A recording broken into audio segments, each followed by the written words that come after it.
Hello everyone and welcome back to Defender's Quest Valley of the Forgotten.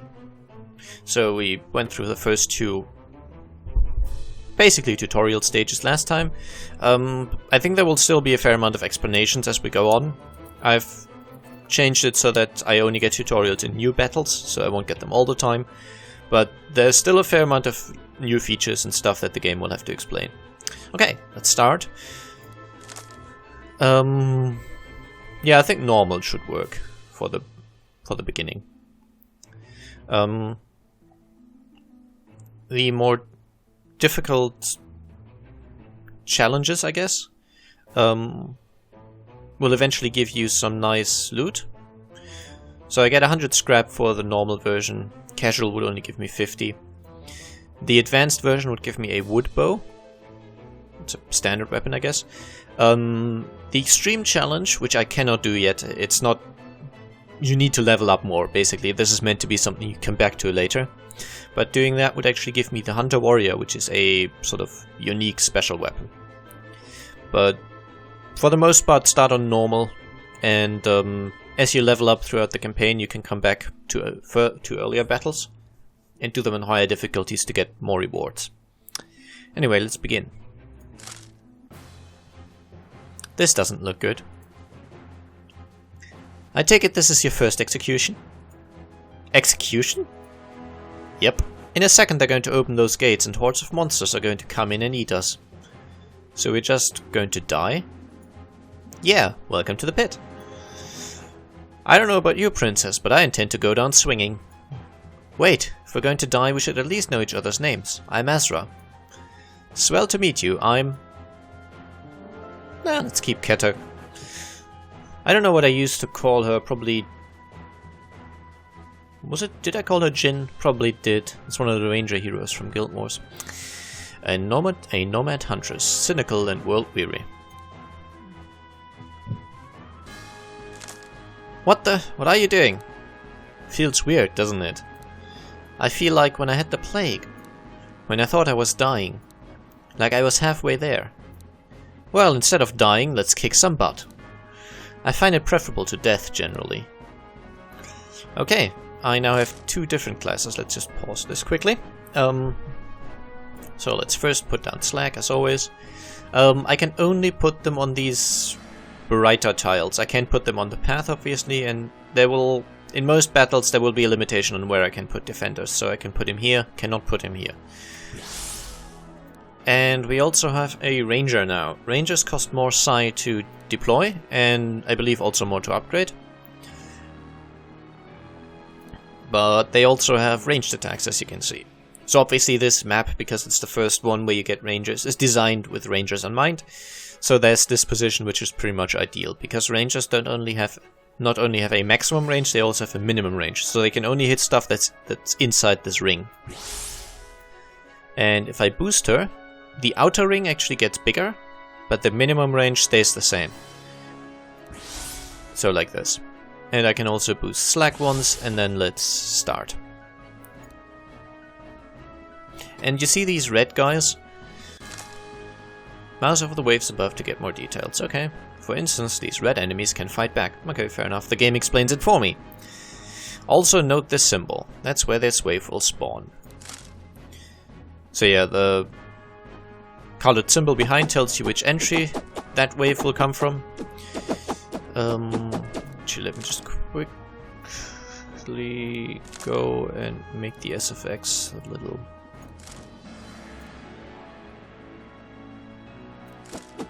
Yeah, this sounds nicer.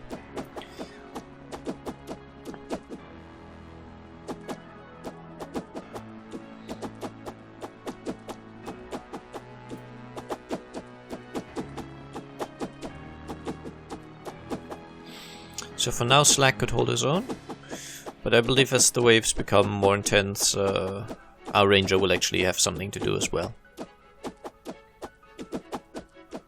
Okay, let's see how much they hurt. It's bearable.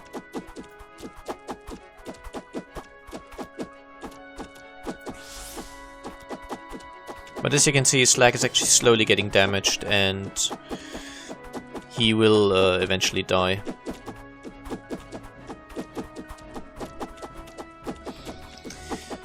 But only specific enemies attack, not all of them, so that's a blessing.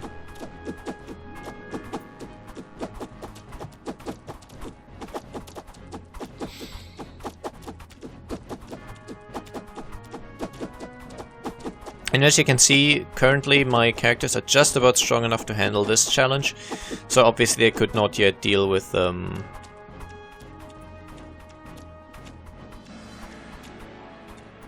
more advanced difficulty levels. There we go. Azra survived unharmed. I'm not sure if I would have needed that lightning, but it doesn't matter. Congratulations, a defender gained a level. Okay, click on that defender to upgrade skills. This is defender skill tree. The round skills are techniques that are actively used in battles. Square skills are passive traits, always on abilities. So defenders tend to have slightly more interesting skill trees, as you can see. And, well, slightly more interesting. There's nothing super complex here. Okay. Yes. So,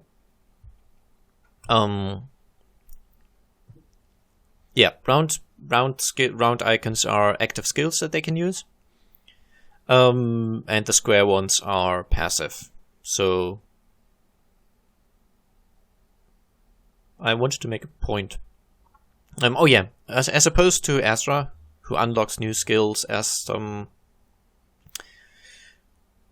game progresses. Our defenders unlock new skills purely based on levels, so this is what they get at level 1. I believe the second row is also what they get at level 1. I don't believe there's a minimum level for the first 2 columns, I guess. But then this is level 5, this is level 10, level 15, level 20. Similarly here. These are already unlocked. These are level 5, these are level 10, these are level 15, and these are level 20. So yeah, right now the game wanted me to spend the point on swiftness, which is fine. It just means he has lower cooldown on his attacks, which means he can attack more frequently. It's kind of nice. Okay, continue. Permanently assign this. Again, this is not permanent. There's a reset points button. I believe this costs scrap. So it does cost some resource, but it's not permanent. So I don't know why it says permanently here. I think it's just a leftover from maybe back when they intended it to be permanent. Sir, the Revenant are dead. Impossible. Nobody's ever killed a Revenant. It's that new girl. I don't know what she did, but the prisoners are alive and the Revenant are all dead. Interesting. Throw them in the prison. Yes, sir. Then send a letter to our friend, the Collector. Tell him I have an interesting new item for sale. So at any point we can go back and retry this battle.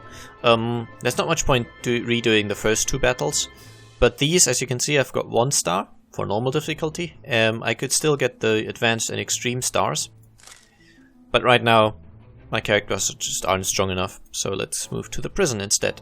The prison is considered a town, even though technically we're like imprisoned, but we can still go out to other battles. It's where gameplay and story a bit clash a little, but that's commonplace in pretty much any game, really. Ozamal's prison town of slaves and gladiators, a mix of deplorable scum and innocent bystanders, all eager to escape.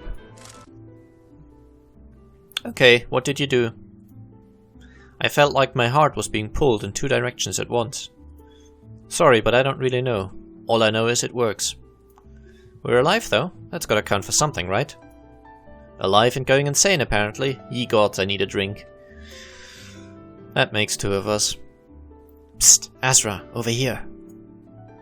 How do you know my name? The guard will be back soon. You need to listen if you want to make it out of here alive. Who are you? A friend. Listen carefully. Tomorrow Ozamal is going to try to sell you to a man in red. I can't let that happen. He will send you to the Colosseum again to demonstrate your skills. How do you... When this happens, I will cause a distraction. You must make your escape at that moment. Take this scrap. Use it to bribe whatever help you can from your fellow prisoners. You must be ready for tomorrow. Why are you helping me? For now it's safer if you don't know. Find me at the monastery. I will explain everything there. Alright, I guess. Azra, you must not fall into his hands. Apparently, denizens of the pit use this junk as currency. Okay, so this is how a usual town screen looks. I guess with the HD makeover, it looks fairly empty. But I guess they'll be a little more interesting, but yeah. We are able to buy weapons. We could technically also sell weapons, but I don't have any of those. So it's pretty intuitive. Each item has a price, and stone and metal shifts count as swords, I guess. So swords are for berserkers. There will be other classes which use swords as well, but essentially all the characters that I have in my party that are able to use this weapon will be listed here. And there will be a green arrow on top of their head like this if it's an improvement, and I think there will be a red arrow pointing down if it'll be a downgrade. Let's already give this to Slack. And there's this grey equal sign if it's equal. Okay, and I'm not sure if we can already recruit. We can. Nice. So we could hire another berserker. Let's make a random name until I find one that's funny. Drask. I don't know. It's not really funny, but I'll go with it. And let's randomize the look. Come on, give me something. Yeah, why not? Pink hair. Pink boots. That'll work.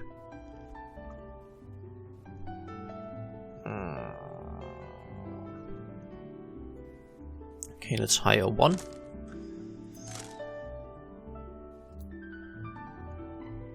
Now there are achievements in the game to go through it without recruiting any help, but for this first playthrough I'll stick to recruiting help because I find it more, I don't know. It's part of the game, there's an achievement for not using it, but I still want to show it because I believe it cuts down on the grinding. If you want to do it without generic recruits, you will have to grind a lot, because you need them to be high level to be able to do anything, pretty much. Okay. And let's close this and leave.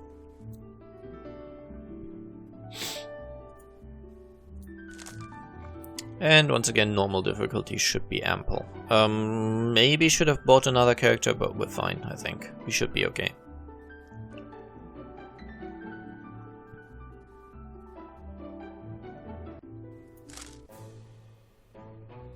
So, my honored guest, how are things in the outside world? The plague has destroyed the Quaid Empire entirely. Nothing remains but the twisted, inhuman hordes of the infected. Well, that's something to rejoice at. Now it spreads into the Ash Kingdom. If nothing is done, this disease will accomplish what the armies of Quaid could not. Well, as long as panicked Ashani keep exiling their infected here, we Lords of the Pit will stay in business. The plague's monstrosities are quite valuable to the man who knows how to use them, eh? Enough of this small talk. Where is this girl? Over there. I think you will be quite interested in her abilities. We shall see. She enters a trance, and her companions seem to fade into nothingness. All around them the Revenant fall dead in heaps, as if slain by invisible blows. Show me. Guards, release the Revenant! If you've hired more Berserkers, Azra can summon them to the halfway world by selecting the Berserker menu. Slack is your best fighter, boost him to use his double hit attack. Okay, let's pause. Put down Slack here. The other dude here. I know it's kind of close to Azra, but that doesn't make much of a difference really. And I guess put you here. And then let's give him a boost, and let's give her a boost. So they now both can use both of their abilities. This guy only has Slash for now, so...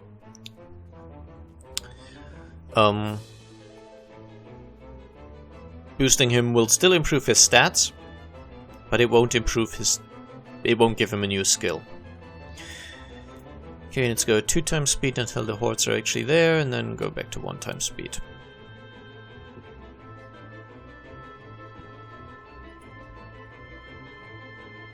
Okay, this is too slow.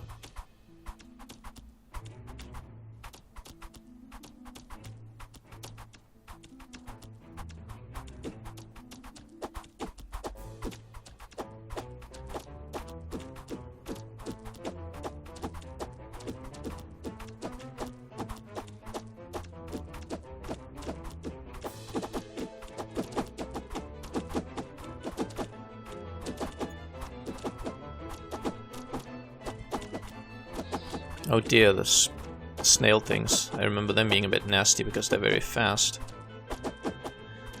Okay, but we're handling them all right for now.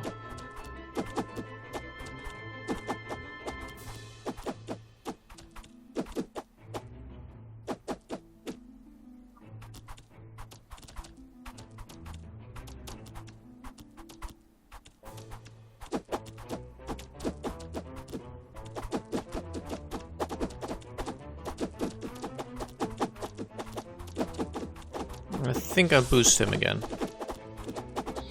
As you see, this doesn't unlock a third skill yet because he hasn't learned that yet. But it still improved his attack.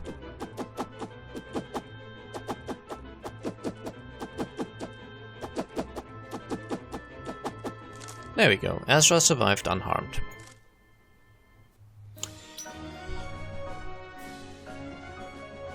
And now Azra leveled up and we can improve the lightning spell again.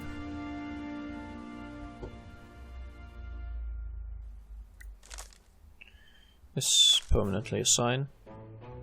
Incredible. She sees them for what they really are. She finds them in their own world. So, you are interested? Consider the payment doubled. It is not often I meet an equal. What is this? Guards! Sir, the south wall of the Colosseum has collapsed. The prisoners have escaped. What? Release our revenant. Hunt them down. Dun dun dun dun. Okay, new journal entries. Let's go. Day 3 addendum. In the interest of fairness, I must admit that he is also the bravest man I've ever seen. His whole body is a web of battle scars, though I am somewhat less impressed when I remember that he refuses to wear any sort of clothing or armor on his torso. I suppose the bottom line is this. He is both an intolerable buffoon and a shockingly competent warrior, and I am begrudgingly happy to have him with me. Aw, I love you too, XOXOXO. Also, apparently he can read and write. Where on earth did this bloodthirsty drifter get an education? P.S. If you ever steal my journal again, I will brain you in your sleep. I do not sleep, I merely flex laying down, it works my glutes. Okay, for the record, Slag sleeps naked. All attempts at revenge will take place during the day from now on. And no, the scars don't stop at the waistline. What, you think Khan and Carissa wouldn't fight too? I hate you. Day 3, prison. 3 days ago I had thought the pit was a prison. Now I find that even in hell there is always worse. The man holding us is named Ozamal Cass. He's a cruel, petty, loathsome human being. How a fellow countryman could become so irredeemably warped is beyond my comprehension. I would expect this from the Quaid, who have spent the last 2 decades refining their cruelty on the eastern provinces. Even the most ruthless of nomad chieftains would temper his blood rage more than this degenerate. And from the capital by his accent. This monster grew up in the shadow of the temple itself. I sit here with his other captives, taken indiscriminately. Bandits and brigands, men, women, children, Ash, nomad, Quaid, all awaiting death at the hands of this man. Day and night we hear the continuous groans of his kept revenant, a deafening cacophony punctuated only by the dying screams of the latest victim. And here I am, incapable of anything. If I were only in the Colosseum with these helpless victims, they would at least stand a fighting chance. For all his bravado, Ozamal seems hesitant to execute me a second time. Perhaps Ozamal fears to lose too many of his kept revenant. They cannot be easy to capture or maintain, and his petty empire seems to require them to keep his vassals in check.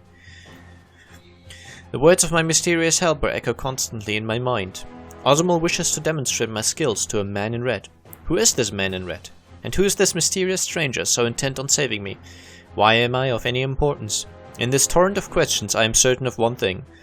I have so far only engaged in violence against those already dead. But if I ever get my hands on Ozimil, this policy will be subject to change. Okay. Well, it's been another 20 minutes. Seems like a good episode length so far. So next time we will, well, escape from prison. I hope you enjoyed, and I'll see you again soon. Bye bye.